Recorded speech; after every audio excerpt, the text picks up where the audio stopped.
अस्सलाम वालेकुम my dear students. आज के ट्यूटोरियल में हम बायोलॉजिकल ऑर्गेनाइजेशन का जो थर्ड फेज है, पॉपुलेशनल लेवल ऑफ बायोलॉजिकल ऑर्गेनाइजेशन, इसका जो पहला सब टॉपिक है, जो पहला लेवल है, दैट इज कॉल्ड पॉपुलेशन। इस पे बात करने जा रहे हैं my dear students. Let's define what is population. My dear students, वो ग्रुप ऑफ इंडिविजुअल्स, वो ग्रुप ऑफ ऑर्गेनिजम्स जिनका तल्लक सेम स्पीशी से हो, एक सिंगल स्पीशी से बिलोंग करती हूं, और वो group of individuals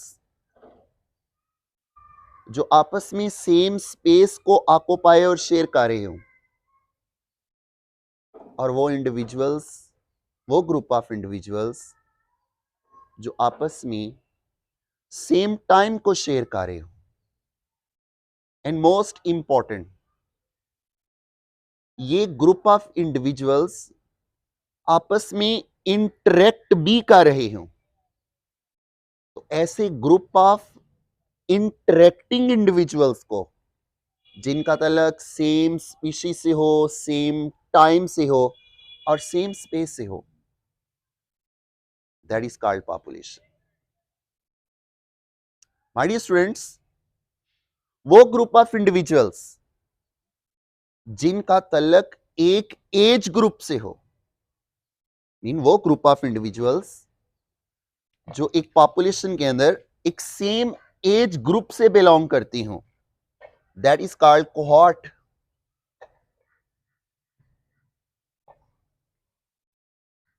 So don't confuse cohort with population, population with cohort. Age distribution is one of the attributes of a population.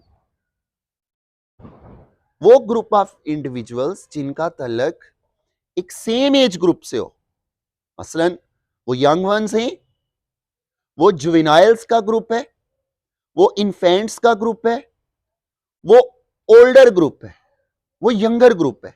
तो ये इन्फेंट्स, ये जुवेनाइल, ये यंग, ये old, these are called cohorts. तो group of interacting individuals that belong to same species, single species, same space occupy कर रहे हो, same time आपस में शेयर कर रहे हो, ऐसे ग्रुप ऑफ इंटरेक्टिंग इंडिविजुअल्स को पॉपुलेशन कहते हैं। For example my dear students, अगर कुराए अर्ज की बात करें, हम अपने गोले की बात करें, तो इस वक्त कमोबेश स्टैटिस्टिकल डेटा रिसेंटली हमें बताता है कि इस प्लेनेट अर्थ की स्पेस पे बात करें तो जो टोटल इनहैबिटेंट्स हैं, ह्यूमन बींग्स, जो टोटल डिवेलर्स हैं इंसानों में, जो डिवेलिंग कर रहे हैं, जो रिहाइश पजीर हैं, इस प्लेनेट अर्थ पे रह रहे हैं, उनकी आबादी, उनकी पॉपुलेशन 8 बिलियन को हिट कर चुकी है। तो number of human beings on planet earth is a typical example of a human population on earth. My dear students, ऐसी ही पॉपुलेशंस को, ह्यूमन पॉपुलेशन को और पॉपुलेशंस की स्टडी को डेमोग्राफी कहते हैं। तो study of population is called demography. अगर हम बात करें एक टर्माइट जो कि एक इंसेक्ट है, उसकी गट के अंदर कुछ सिम्बियोन्ट्स हैं, प्रोटिस्ट हैं, ट्राइकोनिम्फास। तो number of Trichonymphas in the gut of termite is an example of a population of protist within the gut of the termite। अगर हम बात करें, एक फॉरेस्ट है, उस फॉरेस्ट के अंदर जो हिरनों की तादाद है, नंबर ऑफ डियर जो हैं in a forest is also an example of population. और अगर हम बात करें एक फील्ड की, तो एक फील्ड के अंदर, एक खेत के अंदर जो नंबर ऑफ रैट्स हैं, वो नंबर ऑफ रैट्स उसी सेम फील्ड के अंदर सेम टाइम और सेम स्पीशीज से बिलोंग करती हूँ, ऐसी पॉपुलेशन ऑफ रैट्स जो हैं वो भी क्या है, ऐसे इंडिविजुअल्स, ऐसे ग्रुप ऑफ इंडिविजुअल्स भी क्या है, पॉपुलेशन है। माय डियर स्टूडेंट्स, यही वो लेवल है बायोलॉजिकल ऑर्गेनाइजेशन का जहां से ऑट इकोलॉजी, जो कि इकोलॉजी की एक बहुत बड़ी डिसिप्लिन है, ऑट इकोलॉजी का चश्मा फूटता है। तो यही वो चीजें हैं जब हम इकोलॉजिकल पॉइंट ऑफ व्यू से डिस्कस करते हैं तो पॉपुलेशन का जो लेवल है, इसको जब हम ब्रॉडर सेंस में और वाइडर रेंज में स्टडी करते हैं, that is called art ecology. तो याद रखिएगा, एक सिंगल स्पीशी की पॉपुलेशन की स्टडी का जो डिसिप्लिन है, that is called art ecology. तो याद रखना, एक सेम स्पीशी की पॉपुलेशन के जो इंडिविजुअल्स हैं वो आपस में कैसे इंटरेक्ट कर रहे हैं और उनका अपने एनवायरनमेंट के साथ कैसा इंटरेक्शन है, और उस एनवायरनमेंट का उस नंबर ऑफ इंडिविजुअल्स पे और उस पॉपुलेशन पे क्या इफेक्ट और क्या इम्पैक्ट है। तो ये जो ब्रांच है इकोलॉजी की, that is called art ecology. तो population ecology is called art ecology.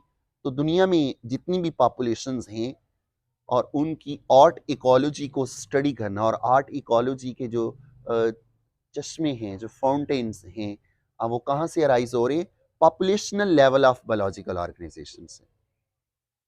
And most important, noteworthy, don't confuse population with metapopulation. You should know after studying population what are metapopulations.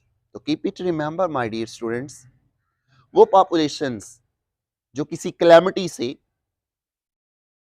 किसी fire से, catastrophic changes से, flood से जिनके individuals affect हो जाते हैं, वो डिक्लाइन का शिकार होते हैं, तो वो पॉपुलेशंस अपने आप को अगेन मेंटेन करने के लिए क्या करती हैं कि उस ग्रुप ऑफ इंडिविजुअल्स के अंदर सराउंडिंग्स की पॉपुलेशन के कुछ सेम स्पीशी की इंडिविजुअल्स मूव करके आ जाते हैं उसको मेंटेन करने के लिए।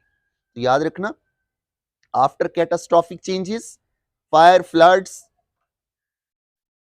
Disturbance of any type of in any population, उसके बाद जब कुछ मेंबर्स उस सेम स्पीशी और सेम पॉपुलेशन के माइग्रेट करके आते हैं, तो माइग्रेशन और इमिग्रेशन से जो पॉपुलेशंस अपने आप को मेंटेन करती हैं, ऐसी पॉपुलेशंस को मेटा पॉपुलेशंस कहते हैं। माय डियर स्टूडेंट्स, वो पॉपुलेशन जिसके इंडिविजुअल्स एक्सचेंज होते रहते हैं with the passage of time, these are called meta population. और इसकी टिपिकल एग्जांपल कुछ बटरफ्लाइज की पॉपुलेशंस हैं स्कैंडिनेवियन कंट्रीज के अंदर, डेनमार्क, स्विट्जरलैंड, डेनमार्क, स्वीडन और फिनलैंड के अंदर। तो फिनलैंड के अंदर, स्वीडन के अंदर, नॉर्वे के अंदर कुछ बटरफ्लाइज हैं। तो सराउंडिंग पॉपुलेशंस जो हैं एक मुल्क की और दूसरे मुल्क की जो पॉपुलेशंस हैं वो जब डिक्लाइन का शिकार होती हैं किसी वजह से, तो कुछ बटरफ्लाइज जो हैं वो उनके इंडिविजुअल्स एक्सचेंज करके उन लोकलाइज पॉपुलेशन को मेंटेन करते हैं। तो hence these populations are called meta populations. तो जब हम पॉपुलेशनल लेवल को स्टडी करते हैं बायोलॉजिकल ऑर्गेनाइजेशन में, तो हम कुछ एस्पेक्ट्स और भी स्टडी करते हैं। किसी भी पॉपुलेशन इकोलॉजी को स्टडी करते हुए हम कुछ कैरेक्टरिस्टिक्स, कुछ प्रॉपर्टीज को और कुछ एट्रीब्यूट्स को स्टडी करते हैं। जिस तरह जीन फ्लो है, जिस तरह जीन की फ्रीक्वेंसी है कि कोई जीन जो है वो कितना फ्रीक्वेंट है किसी पॉपुलेशन के अंदर, और जीन्स कैसे एक जनरेशन ऑफ पॉपुलेशन से नेक्स्ट जनरेशन के अंदर फ्लो करते हैं। और फिर हम स्टडी करते हैं range of A population. Range क्या होती है? किसी भी पॉपुलेशन की जो जियोग्राफिक डिस्ट्रीब्यूशन होती है, ऐसी जियोग्राफिक डिस्ट्रीब्यूशन ऑफ पॉपुलेशन को रेंज कहते हैं। एक्चुअली रेंज क्या है? जियोग्राफिक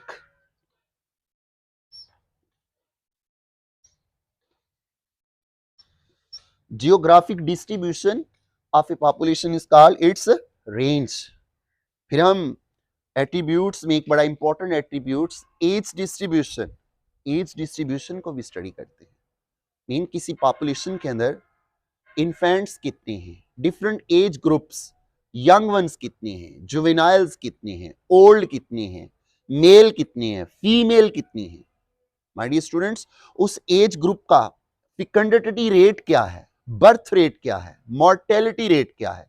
तो fecundity rate, birth rate, mortality rate, death rate और डिफरेंट जो एज ग्रुप्स हैं, जो डिफरेंट कोहॉर्ट्स हैं, उनको स्टडी किया जाता है। फिर हम पॉपुलेशन डेंसिटी को स्टडी करते हैं। किसी भी एरिया के अंदर number of individuals per unit area कितनी है, तो number of individuals per unit area is called population density. और अगर हम बात करें बर्ड्स की पॉपुलेशंस की, तो याद रखिएगा अमेज़न फॉरेस्ट के अंदर, अमेज़न फॉरेस्ट के अंदर दुनिया में सबसे ज्यादा नंबर ऑफ इंडिविजुअल्स हैं, डिफरेंट पॉपुलेशंस हैं किनकी, बर्ड्स की। तो ओवरऑल हम अमेज़न के अंदर और पूरी दुनिया के अंदर देखें तो दुनिया की तकरीबन 60% जो बर्ड्स की पॉपुलेशन है और स्पीशीज हैं वो कहाँ पाई जाती हैं, वो अमेज़न फॉरेस्ट में पाई जाती है। तो इन बर्ड्स की जो पॉपुलेशन है, उनकी जो डेंसिटी है, वो कहाँ ज़्यादा है, अमेज़न फॉरेस्ट के अंदर है। तो किसी भी पॉपुलेशन के इंडिविजुअल्स का पर यूनिट एरिया कितने हैं, number of individuals per unit area is called population density. तो it's a brief account of population, definition of population, attributes of population, meta population, demography and some examples of population. Next lecture में हम इंशाल्लाह community level पे बात करेंगे। Thank you.